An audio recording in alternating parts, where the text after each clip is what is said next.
चैतन्य महाप्रभु कथा सुनाते हैं, बोले कि एक बार गए। कब गए हैं?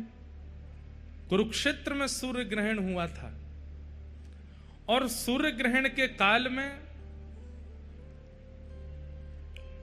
सब द्वारिकावासी कुरुक्षेत्र पहुंचे हैं, और यहां से सब ब्रजवासी भी कुरुक्षेत्र पहुंचे हैं।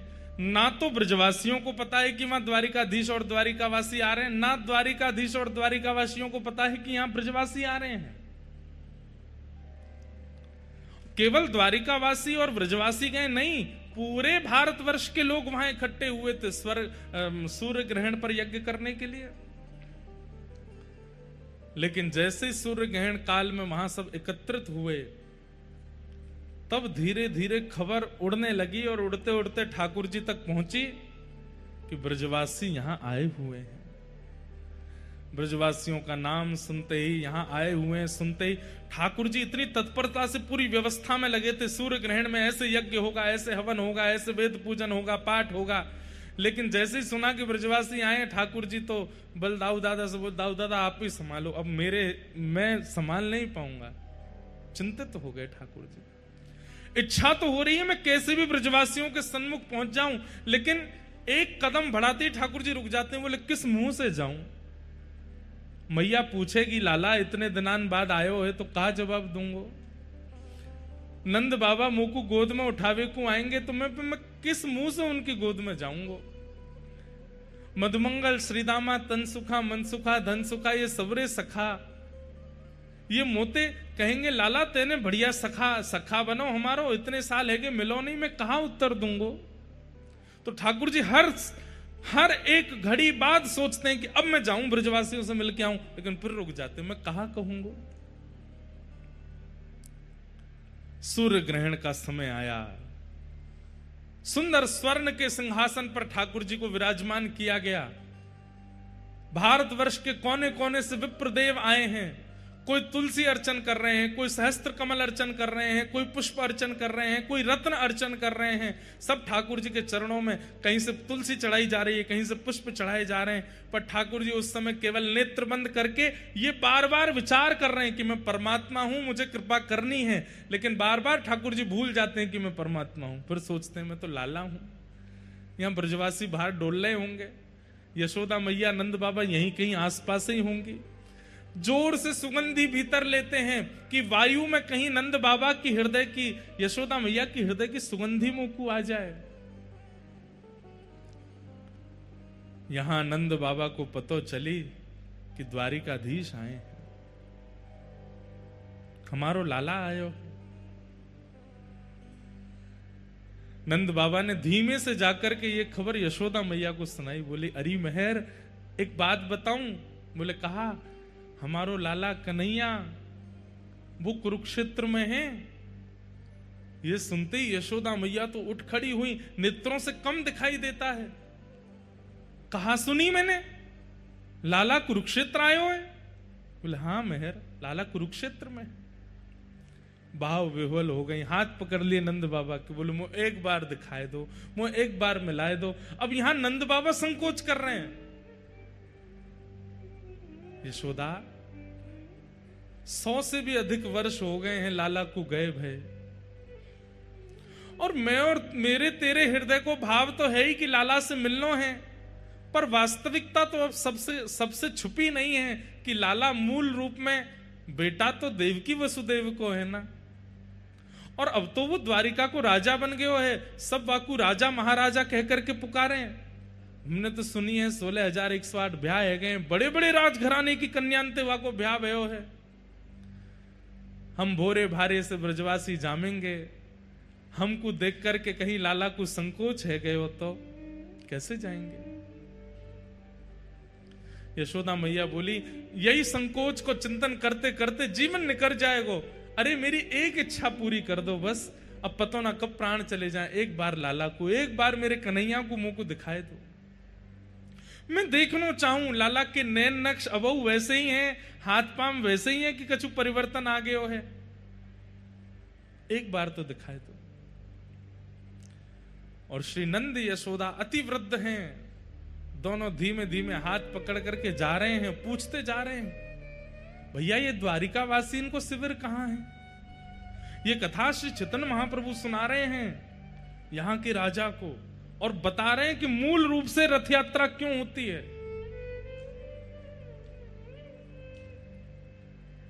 पूछते जा रहे हैं द्वारिकावासी कहां है।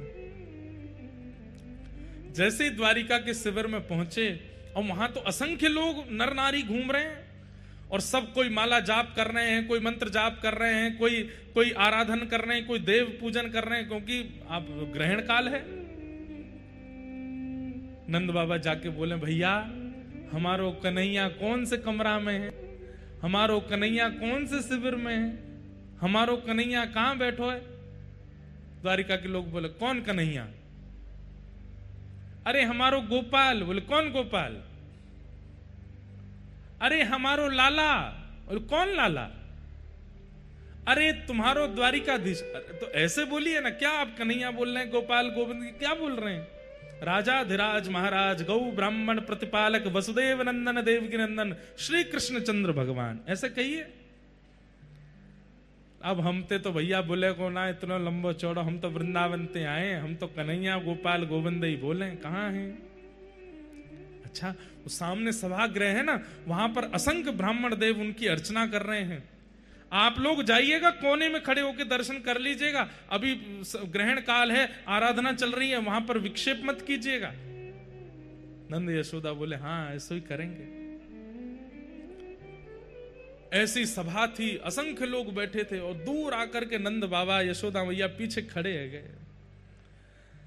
नंद बाबा ने प्रथम दृष्टि में जैसे ही ठाकुर जी को देखा, ठाकुर जी की अवस्था 100 वर्ष के आसपास हो गई है, लेकिन ठाकुर जी का यौवन आज भी बाल कृष्ण की तरह है, आज भी वैसे ही कमल नेत्र हैं, आज भी ठाकुर जी के गुलाबी गाल हैं, आज भी अभी तक मुख पे रेशे प्रकट नहीं हुए हैं, ये दाढ़ी मूछ आदि अभी ठाकुर जी के आई नहीं है।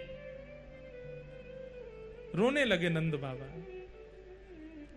यशोदा मैया बोली, कहां भयो? बोले, अरे यशोदा तो को तो दिखेगो नहीं, लाला सामने ही बैठो है, मुंह को दिख रहा है। यशोदा मैया तो व्याकुल लगे, मुंह को लेके चलो, मुंह को समीप लेके जाओ, मैं देखूंगी लाला को। ना अभी मना करिए ना, सबन ने पीछे खड़ी रहे।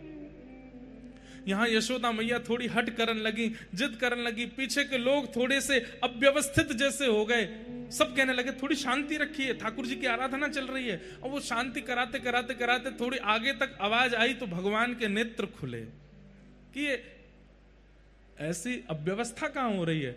और जैसे ही ठाकुर जी ने नेत्र खोल करके पीछे देखा थे, और दूर आकर के नंद बाबा यशोदा मैया पीछे खड़े है गए। नंद बाबा ने प्रथम दृष्टि में जैसे ही ठाकुर जी को देखा, ठाकुर जी की अवस्था 100 वर्ष के आसपास हो गई है, लेकिन ठाकुर जी का यौवन आज भी बाल कृष्ण की तरह है, आज भी वैसे ही कमल नेत्र हैं, आज भी ठाकुर जी के गुलाबी गाल हैं, आज भी अभी तक मुख पे रेशे प्रकट नहीं हुए हैं, ये दाढ़ी मूछ आदि अभी ठाकुर जी के आई नहीं है। रोने लगे नंद बाबा। यशोदा मैया बोली, कहां भयो? बोले, अरे यशोदा तो को तो दिखेगो नहीं, लाला सामने ही बैठो है, मुंह को दिख रहा है। यशोदा मैया तो व्याकुल लगे, मुंह को लेके चलो, मुंह को समीप लेके जाओ, मैं देखूंगी लाला को। ना अभी मना करिए ना, सबन ने पीछे खड़ी रहे। यहां यशोदा मैया थोड़ी हट करन लगी, जिद करन लगी, पीछे के लोग थोड़े से अव्यवस्थित जैसे हो गए, सब कहने लगे थोड़ी शांति रखिए, ठाकुर जी की आराधना चल रही है। और वो शांति कराते कराते कराते थोड़ी आगे तक आवाज आई तो भगवान के नेत्र खुले कि ये ऐसी अव्यवस्था कहां हो रही है। और जैसे ही ठाकुर जी ने नेत्र खोल करके पीछे देखा, 80 बरस के थे नंद बाबा जब लाला भये, आज कितनी अवस्था है ठाकुर जी की। नंद बाबा 200 वर्ष के आसपास है, बड़ी दाढ़ी, वयोवृद्ध स्वरूप है गए नंद बाबा को। जैसे ही ठाकुर जी ने नंद बाबा देखे, और नंद बाबा के बगल में खड़ी भाई यशोदा मैया हट कर रही है, मुंह को लाला से मिलनो है। ये दृश्य जैसे ही ठाकुर जी ने देखा, आराधना तो सब भूल गए। वहां पर जितने ब्राह्मण खड़े, हाथ में रत्न की आराधना, कोई तुलसी की आराधना, कोई कमल की आराधना, वेद मंत्र बोल रहे हैं, साक्षात वेद प्रकट होकर के ठाकुर जी की आराधना कर रहे हैं।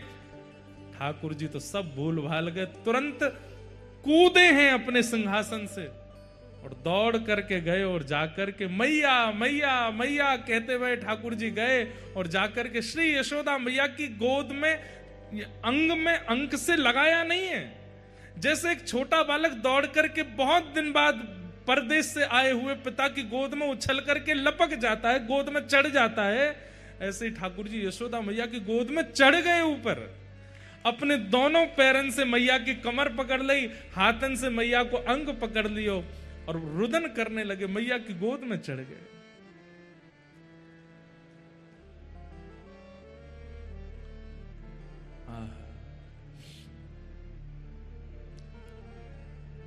यशोदा मैया रुदन कर रही हैं। इतनी अवस्था ठाकुर जी की हो गई, 16,108 ब्याह हो गए, प्रत्येक पत्नी से संतान भी हो चुकी हैं और संतानों के भी ब्याह हो चुके हैं। उस अवस्था में ठाकुर जी यशोदा मैया की गोद में चढ़ गए और मैया की गोद में जाते बहुत देर तक तो रुदन करते रहे और थोड़ी देर बाद मैया के वक्ष पर अपना हाथ फेरन लगे और बोले, मैया मुझे बहुत दिना से भूख लग रही है, मैं अभी तक तृप्त ना भय हूं, मैया मुझको अपना दूध पिवा, अब ही पिवा। अब द्वारिकाधीश नहीं है, अब वृंदावन चंद है। छोटे से लाला को जैसे गोद में मैया लेती है, ऐसे ही ठाकुर जी को लेकर के बीच आंगन में बैठ गई। चारों तरफ द्वारिकावासी देख रहे हैं, नंद बाबा खड़े हैं बगल में और श्री यशोदा मैया लाला को अपने पयोधर का पान करा रही हैं। 200 वर्ष की वयोवृद्धा यशोदा मैया ने जैसे ही अपना पयोधर ठाकुर जी के मुख में दिया, अपने आप दुग्ध प्रकट होने लगा और ठाकुर जी दूध पान कर रहे हैं। रुक्मणी जी घुटनों पर बैठे बैठे रुदन कर रही हैं। सत्यभामा, जामवती, जितनी सब भगवान की पटरानियां हैं, इस दृश्य को देखकर के कोई आश्चर्यचकित हो रही है, ये क्या देख रहे हैं हम। सबके कान में खबर पड़ी कि यशोदा मैया है। जैसे ही पता चला यशोदा मैया, सब द्वारिकाधीश, द्वारिका के लोग अपने अपने स्थान पर ही दंडवत प्रणाम करने लगे। यशोदा मैया की जय हो। यही है यशोदा मैया।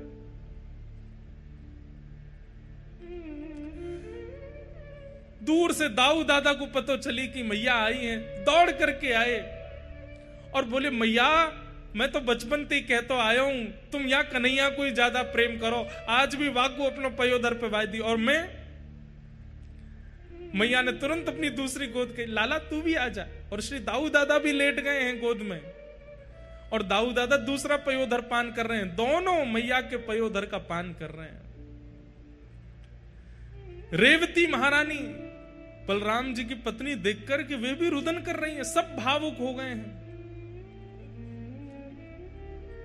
यशोदा मैया के नेत्रों से प्रेमाश्रु झर रहे हैं। लाला के एक एक अंग को टटोल रही हैं। लाला का सिर कैसे है, केश कैसे हैं, कान कैसे, मस्तिष्क कैसे, नासिका कैसी, आंख कैसी, सब कुछ आज तक वैसा ही है जैसे वृंदावन में थे ठाकुर जी। कोई परिवर्तन नहीं हुआ।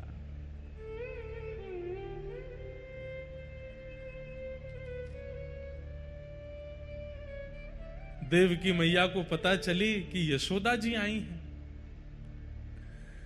जैसे ही देवकी मैया आई, मैया ने आकर के प्रणाम किया। यशोदा मैया बोली, लाला जी कौन है? बोले, मैया जी मैया है, देवकी मैया है। देवकी मैया नाम सुनते ही यशोदा मैया उल्टा प्रणाम करने लगी, चरण पकड़ने लगी। और चरण पकड़ने तो देवकी मैया संभाल रही, मैया जी कहा कर रही हो आप? अरे यशोदा, आज तक तुम्हारी चर्चा ही सुनी है, आज भी लाला, भले ही लाला मेरो है पर पूरी द्वारिका में चर्चा यूं ही होवे, यशोदा नंदन लाला है। आज भी जन्माष्टमी के दिन सब यशोदा के लाल भजो, यशोदा के लाल भजो कहकर के ही गावे। आज पहली बार मिली हो, आपको हृदय से लगाऊं। यशोदा मैया बोली, मैं आपके हृदय से लगवे योग्य नहीं हूं, आपके चरणन की अधिकारी नहीं हूं। क्यों? ऐसा क्यों कह रही हो? बोली, या यशोदा के प्राण तो कब के निकल गए होते, या यशोदा के प्राण पखेरु तो कब के वैकुंठ पहुंच गए होते। अगर देवकी ने कन्हैया को जन्म देकर के वृंदावन नहीं पहुंचो होतो तो यशोदा को अस्तित्व नहीं होतो। आपने कृपा करके लाला को जन्म दियो और जही लाला वृंदावन आयो, हमारो जीवन बन के, हमारो सार बन के, हमारो सर्वस्व बन करके आयो, हमें सर्वस्व प्रदान करवे के काज में आपके चरणन को प्रणाम करूं। और हंसी में यशोदा मैया कहने लगी, मैया तो आप ही हो, मैं तो लाला की धाई मां हूं। जैसे मैया की अनुपस्थिति में बालक की सेवा करे, मैं तो वो हूं। ये सुनकर के देवकी मैया रुदन करने लगी। यशोदा जी से बोली, मां ऐसे मत कहो, आप पूरे द्वारिकावासी से पूछ लो, लाला आपसे कितनो स्नेह करे। नंद बाबा की गोद में चढ़ गए ठाकुर जी। ठाकुर जी मानो जैसे बिल्कुल बाल अवस्था में आ गए हों, अब बिल्कुल द्वारिकाधीश जैसी लीला नहीं करने। द्वारिका के लोगों ने कभी ठाकुर जी को ऐसे देखा ही नहीं, कभी यशोदा की गोद में, कभी नंद बाबा की गोद में, और यहां दाऊ दादा जिनसे सब डरते हैं। जगन्नाथपुरी में भी श्री दाऊ दादा से ही डरते हैं सब, महाप्रभु जी से कोई नहीं डरता। वो दाऊ दादा भी आज इतने बालवत अपनी क्रिया कर रहे हैं।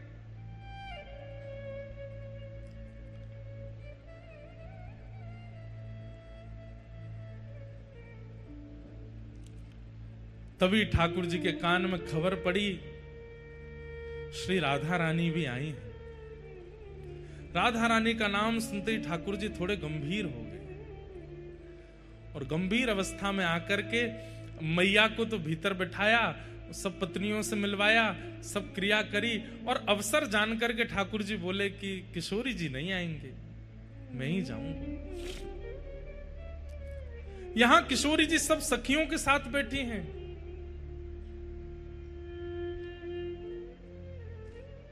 तभी बैठी बैठी किशोरी जी अचानक कहती हैं, ललिता ऐसो क्यों लग रहा है कि द्वार पर श्री कृष्ण आए हैं, तू देख तो। ललिता जी बोली, कृष्ण नहीं आए हैं, हमें अभी अभी पता चली है कि उनकी तो आराधना चल रही है, बड़े बड़े विप्रदेव आकर के उनकी अर्चना कर रहे हैं, वो बड़े व्यस्त हैं, वो कहां से आ जाएंगे यहां पे। किशोरी जी बोली, नहीं ललिता, तू एक बार जाकर के देखना, मुझको ऐसा लग रहा है द्वार पर श्री कृष्ण खड़े हैं। विशाखा जी बोली, आपको क्यों ऐसा अनुभव हो रहा है।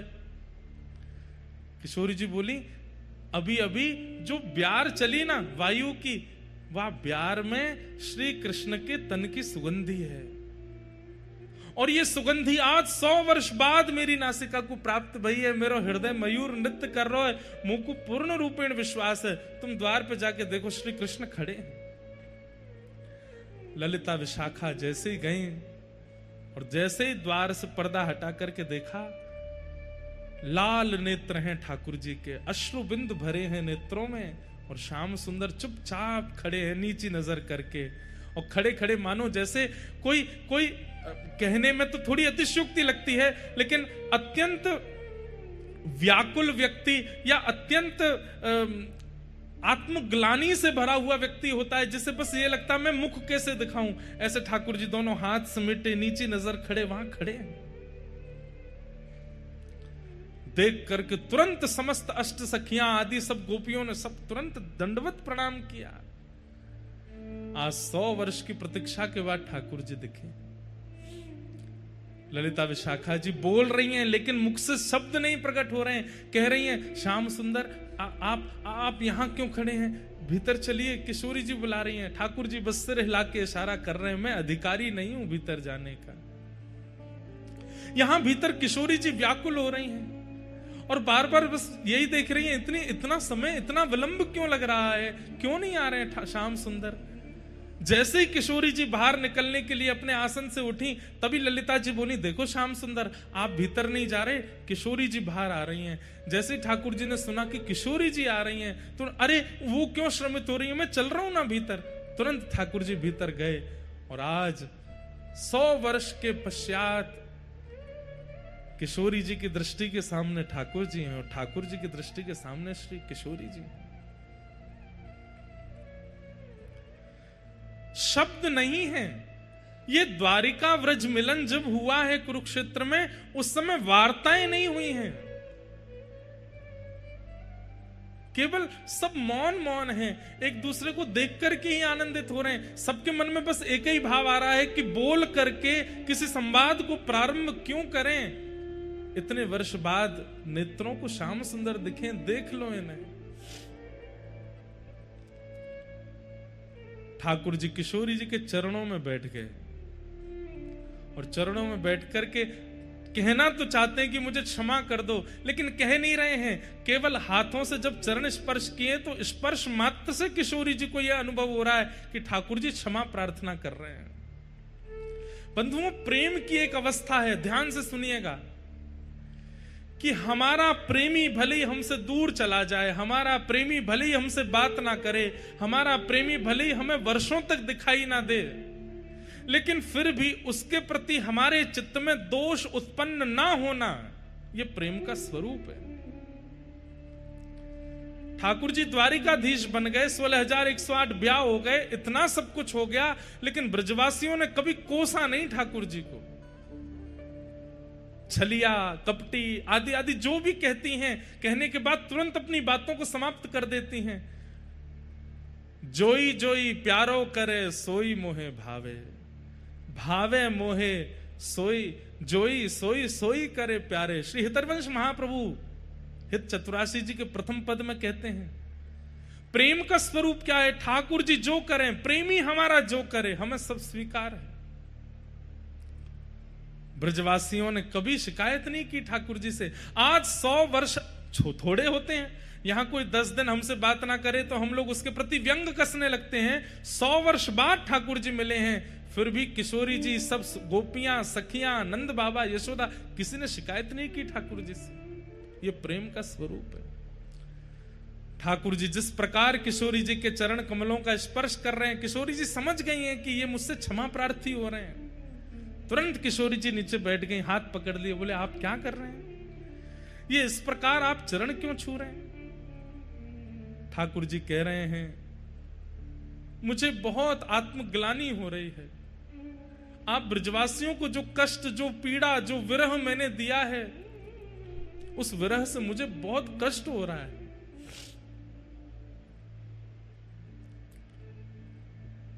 किशोरी जी ने हस्त कमल पकड़े, बोले नहीं, आपने हमें कोई विरह नहीं दिया। आप ही तो कहते हैं कि विरह में प्रकट किए गए अश्रुबिंद वो चित्त का मार्जन करते हैं, चित्त की शुद्धि होती है। अरे किसी के 1 दिन की शुद्धि, किसी के 10 दिन की शुद्धि, हम ब्रजवासी कितने सौभाग्यशाली हैं, हमारे तो 100 वर्ष की शुद्धि कर दी है आपने। और ये 100 वर्ष की शुद्धि हमारी नहीं है श्याम सुंदर, हमारे आने वाली पीढ़ी व्रज में जितने भी लोग जन्म लेंगे युगों युगों तक, चाहे वो कोई क्रम करें, नियम करें, अनुष्ठान करें, चाहे ना करें, वो फिर भी शुद्ध ही रहेंगे, क्योंकि उनके बट का भी रुदन हम ब्रजवासियों ने कर लिया है। वे परम पवित्र रहने वाले हैं। इसलिए ब्रजवासी सर्वपूज्य है। बड़े बड़े मठाधीश भी प्रणाम करते हैं ब्रजवासियों को। क्यों? ब्रजवासियों के बटके अश्रुबिंद ब्रजवासियों ने उस समय में बहा दिए, पवित्र हो गया है सबका चित्त। और जो आत्मग्लानि के कारण ठाकुर जी बहुत असहज हो रहे थे, किशोरी जी ने तुरंत हस्तकमल पकड़ा और सब गोपियों से कहा, अरे 100 वर्ष है गए, श्रृंगार पेटी खुली नहीं है, आज श्रृंगार पेटी खोलो। और 100 वर्ष बाद आज पहली बार श्रृंगार पेटिका खुली है। ललिता जी चंदन घिस रही हैं, विशाखा जी आदि सब सखियां सुंदर सुंदर रत्न लेकर के आ रही हैं, सुंदर सुंदर पुष्प के आभूषण लेकर के आ रही हैं, और श्री किशोरी जी श्याम सुंदर को वृंदावन चंद के रूप में श्रृंगार कर रहे हैं। अभी तक तो द्वारिकाधीश बनते हैं, लेकिन आज वृंदावनाधीश बन रहे हैं। किशोरी जी श्रृंगार कर रहे हैं।